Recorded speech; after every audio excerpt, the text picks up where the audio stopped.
What's up everybody, John here with Motivation Theory Running. And in this video, we're going to talk about some tips and tricks for new runners. Look, every runner that has existed in the history of running has been a new runner at some point. It's nothing to be ashamed of, but it is definitely something you need to be researching and looking into. And so I'm going to be creating a series of videos that just does nothing but help walk new runners, no matter what the distance, through the beginning steps of what you should be doing, sharing our tips and tricks, lessons learned. Lessons learned are super important. Runners love blogs and videos about running and what other people have gone through, from doing the training to actually researching courses and things like that. So let's go ahead and jump into the first tip. First tip, you probably already heard it. Get a very good pair of running shoes. The shoes are our tires for our feet. They're the most important part of gear that a runner can get. You need to go to a reputable running store with someone who knows what they're doing and get a gait analysis. They check how you run, how you strike, whether you're a larger person, smaller, whatever it is, they're going to put you in the right pair of shoes for you. So if you go and purchase one right off the shelf and it's just a cheap pair of shoes and it's say a neutral shoe and it's not supportive because you overpronate, you could end up injured and not be running very long. So you definitely want to get in the right pair of shoes. The second tip is consistency. Consistency is going to win the day when it comes to starting anything new. If you're struggling and you're having a hard time finding the motivation, you really need to kind of dig down deep inside. What is it you're trying to achieve? Is it a race? Are you trying to lose weight for a wedding? Are you trying to lose weight for a reunion? Or are you just trying to get healthier to improve your health?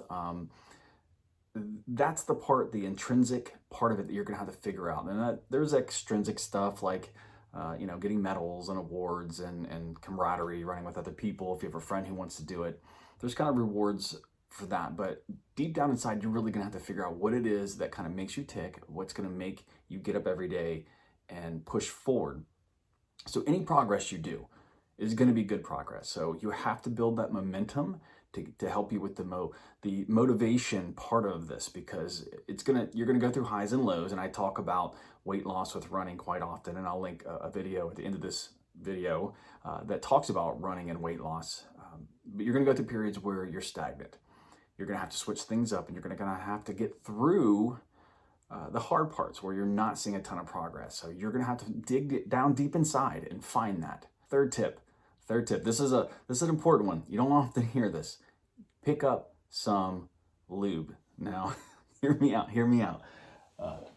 Things like Body Glide, and then I have right here Chafe Zone. You're gonna chafe, especially if you are overweight. And as someone who has lost weight, been larger and lost weight, and it doesn't even matter if you're bigger, if you're smaller, you're gonna chafe.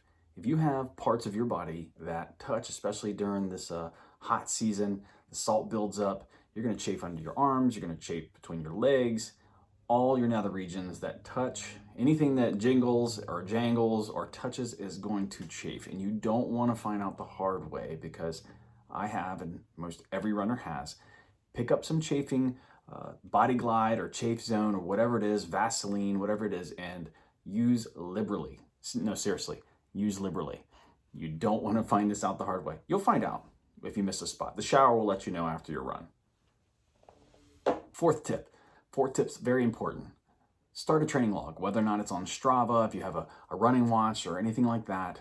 Start writing down what you're doing. Write down your exercise and your weight and what you've eaten. You want to document all of this because it's part of that motivation part. You can kind of go back and see what worked, what didn't work, and the progress you've made. So you're definitely going to want to track all of this. I used to keep a log, this physical log. I read it in a book and I kept it for years, and then I switched over to I can't even remember what the app is now. It was a website I used to enter it into. But if you get even a running watch, this is the Garmin Forerunner 945, pretty expensive watch, but you can get into this watch a lot lower. It's by the 45 version of the Garmin Forerunner. It's not too bad. You can spend $100. The watch will track everything for you. You can upload it to Garmin. You can sync it with Strava. And if you join a run club on Strava, like this one, I have a run club called Motivation Theory Run Club. You can join all of us out there. It's a really good group of people that you can learn things from. And it's a great place for veterans and newbies, and it's completely fine. It doesn't matter. No one judges. So you can help get some of that accountability, which is another tip, but we're not going to go too deep into that. Find something to track your data and your progress. It's part of the journey. You're going to want to do that. Right now, I'm going to take you to the next video, which is how to lose weight with running. And I'm going to link that right there. Go ahead and click that video and continue on. I will see you in the next video.